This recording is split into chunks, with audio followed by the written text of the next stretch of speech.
Hello. Yes, back at it again. How's everybody doing out there? Uh, Super excited about this one, but like always, right? I'm always excited. But who doesn't get excited when they have something new uh, to talk about or to share? You know. Yes, but I have a brand new knife that I recently came across, and I hadn't heard about uh, the maker's name is Ben tendick. Um, and oh shit, let me just show you the knife. Oh my goodness, here it is. Look at this beauty. Just look at that. Now this clip didn't come on this knife. This clip actually came off of one.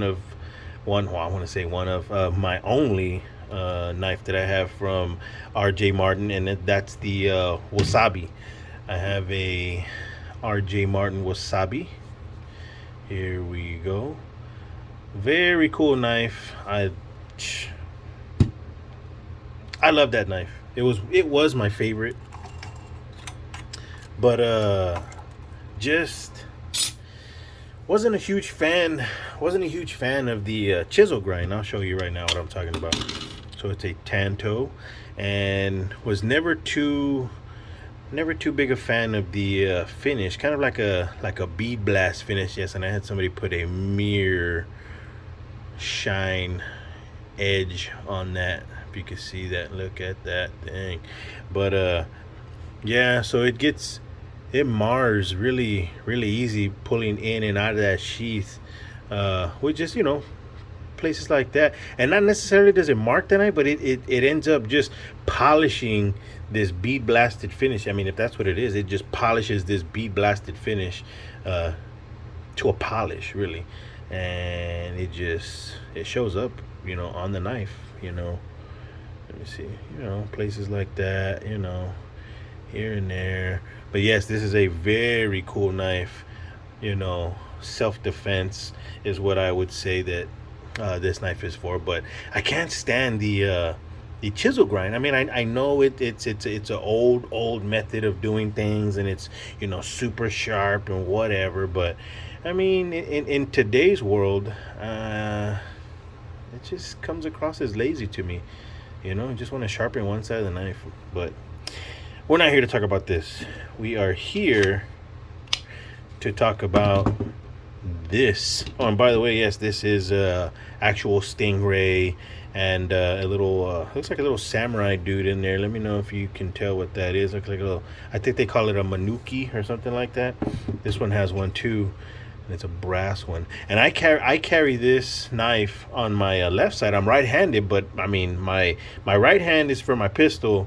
My left hand is for my secondary, which would be this. You know what I'm saying? So I don't know. You know what I mean? Let's just say I pull my gun, somebody's ninja fast, they grab my wrist, and now we're both fighting for the gun while I got my free hand over here, on my left hand side, pulling that blade out, and,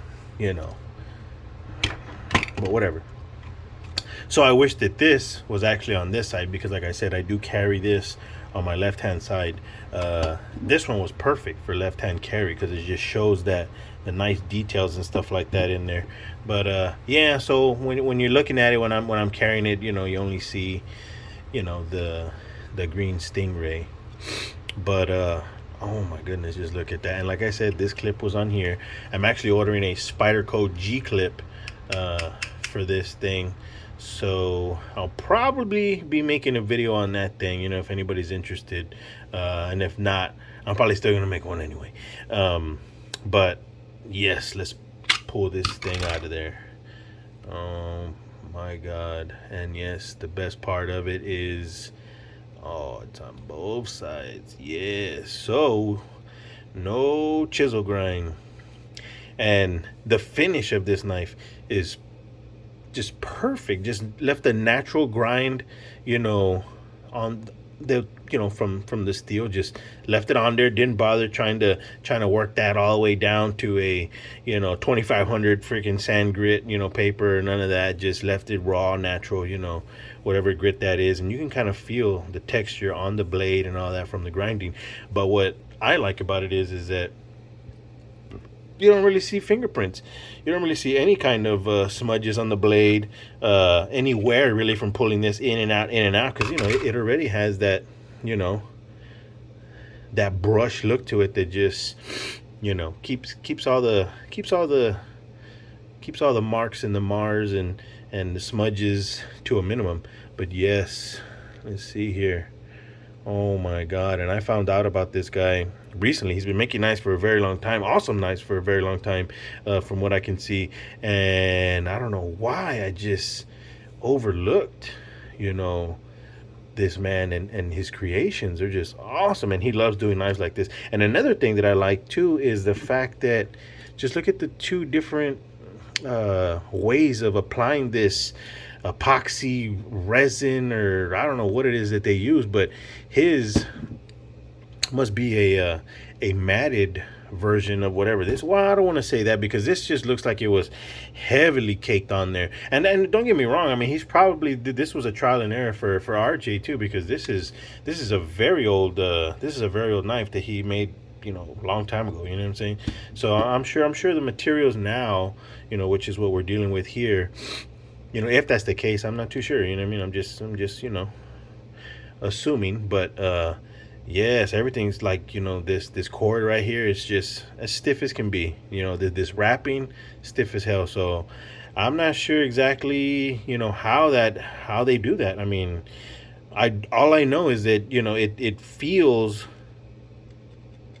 like G10, or maybe like a micarta or something like that. Which is, I guess, I mean, right? I mean, that's how they make micartas, right? Stacking fabrics and putting epoxy resins, to hold them together or whatever. Fiberglass resins. But yes, super excited about this knife. I think this is a S35. What is it? Damn it. I can't remember the damn blade steel.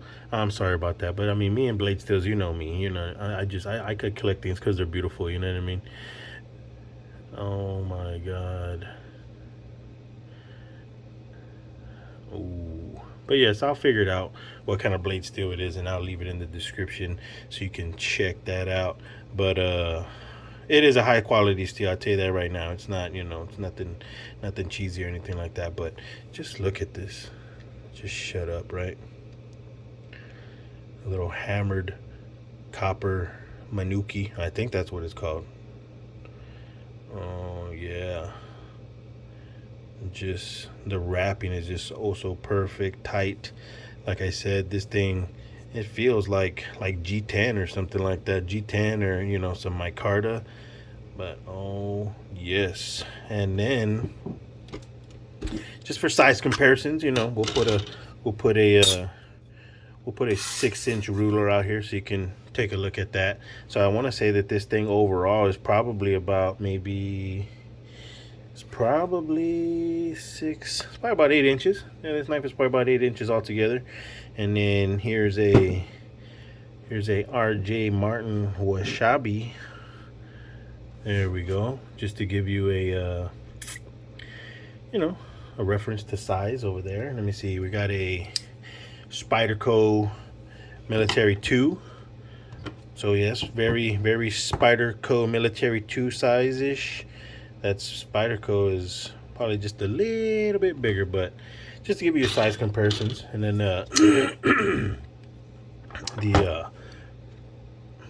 Military is just a big old hunk of steel. But yeah, this is a 4-inch blade, I think. Let's see here.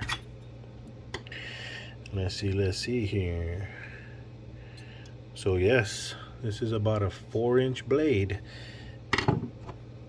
What is this guy over here? Yeah, pretty small. Yeah, so I mean, it's got the It's got the blade length of a para. I mean, not a para. I'm sorry, of a military Spyderco military. The overall length of a military too, I guess, because of the little short handle, which I don't mind at all. You know, I do not mind it at all. And man, when you squeeze down on this thing, just, you know, you're squeezing down on this thing. You get real down into the grooves. You know what I mean? Like, you know, with your hand, and then you squeeze in there, and that thing is just, you can tell it's not going anywhere. It is not going anywhere. It's just glued to your hand after that. But yes, this video is getting a little too long, but yes, super excited about this knife. I mean, I got this one from I'm not gonna say, like I said, you know, just too much incriminating evidence, you know, if my wife actually, you know, gets to wanting to watch these things. But yes, you can find them. Just Google it. That's what I did. I just Googled the man's name, you know, boom, everything showed up. But yes, they got one more. I'm just gonna go ahead and say it. I'm just gonna Nordic Knives. Just go look. I got one more left with the red Stingray. But oh my God, this is just beautiful. But alrighty then. Cool guys, just wanted to show you that video. Like again, you know, that's it. You know, we're just looking around here. You know what I'm saying? I'm not gonna go chop on some wood or pick at some ice. No, we're not gonna test the tip strength or anything like that on this channel. Just for fun, just looking, just for your eyes. Eye candy is what we got. Oh my God, perfect, super excited. But alrighty, you guys have a good one. Peace.